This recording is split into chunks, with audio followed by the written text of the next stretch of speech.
tergila-gila dengan komik-komik, terutama Kopingho. Banyak sekali kata-kata yang menurut saya itu sangat dalam maknanya. Misalnya, contoh kepemimpinan di buku Kopingho itu dengan satu kata yang sangat puitis. Semakin tinggi pohon berdiri, semakin kerap mata menatap, semakin deras angin menghempas. Semakin rendah pohon rebah, semakin sedikit mata menguntit, semakin jarang angin menerjang. Luar biasa. Nah, Puitis ya, Beb, ya? sangat puitis. Dalam. Dan itu tentang pemimpin. Jadi pemimpin itu semakin tinggi, semakin banyak orang yang melihat, semakin banyak orang yang membicarakan. Iya. Karena semakin rendah, kita harus siap diinjak-injak yang namanya rumput gitu kan. Nah, jadi, itu saya angkat misalnya dari film. Saya misalnya ada Pacific Inferno mengatakan pada hakikatnya nilai kepemimpinan seseorang bukan ditentukan oleh jabatannya, tetapi ditentukan oleh tanggapan bawahannya. Nah, misalnya itu loh. Ya. Jadi, itu saya kumpulkan. Betul, apa tulisan-tulisan atau kutipan-kutipan yang indah Kutipan-kutipan yang dari indah, film itu? dari buku, dari koran. Saya sampai sekarang, maaf mungkin sangat kuno, masih mengkliping beberapa artikel-artikel yang ada di Kompas. Oke. Sampai sekarang.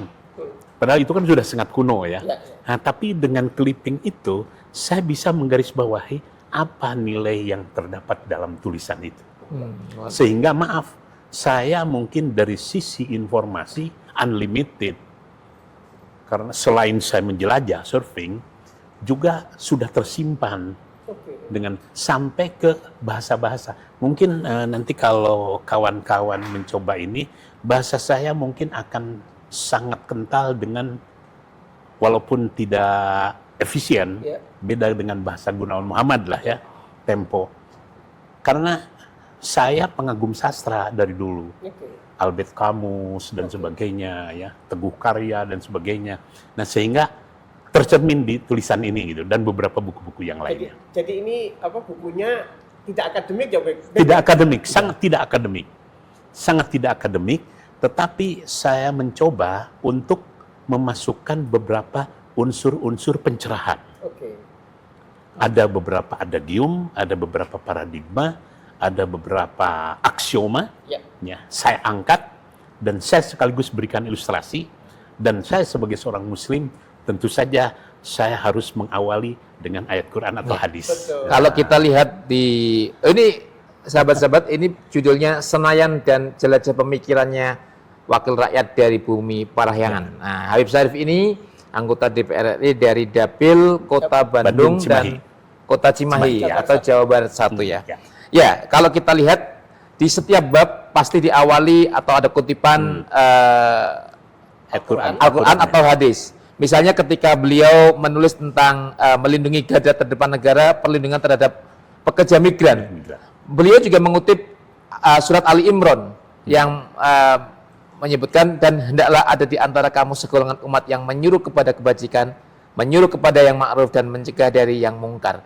Termasuk di closingnya mengutip Hannah Arendt, the dignity of the individual is the beginning of all political culture.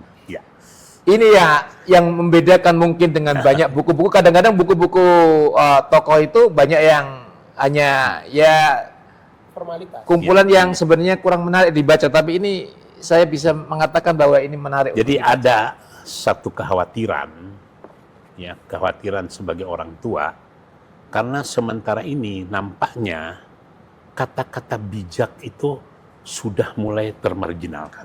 Ya. Jadi orang sudah, terutama generasi Gen Z, sudah mulai membuat kata mutiara tersendiri.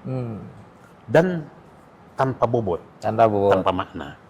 Misalnya, saya sangat terngiang-ngiang tatkala saya punya anak pertama, saya kutip itu kata-kata Jenderal Sudirman. Seorang pahlawan sejati bukanlah yang berani jatuh saja, tetapi yang berani bangun setelah jatuh. Oh, anak-anak itu sudah terbangun jiwa kepahlawanannya sejak kecil. Nah, itu melalui proses perenungan seperti itu saya mencoba mengangkat. Oleh karena itu, saya sisipkan hampir setiap tulisan, saya sisipkan beberapa kata-kata mutiara ini yang mungkin sekarang ini sudah mulai tereliminir dari kehidupan. Sudah sangat pragmatis. Salah satu akibat pragmatisme adalah mulai menggeser apa yang disebut nilai dan norma. Pragmatisme tatkala menyentuh manajemen modern memang mampu membangun efisiensi dan efektivitas. Tetapi begitu pragmatisme mulai bersentuhan dengan nilai-nilai agama, ketika itu mulai kehilangan ruhnya.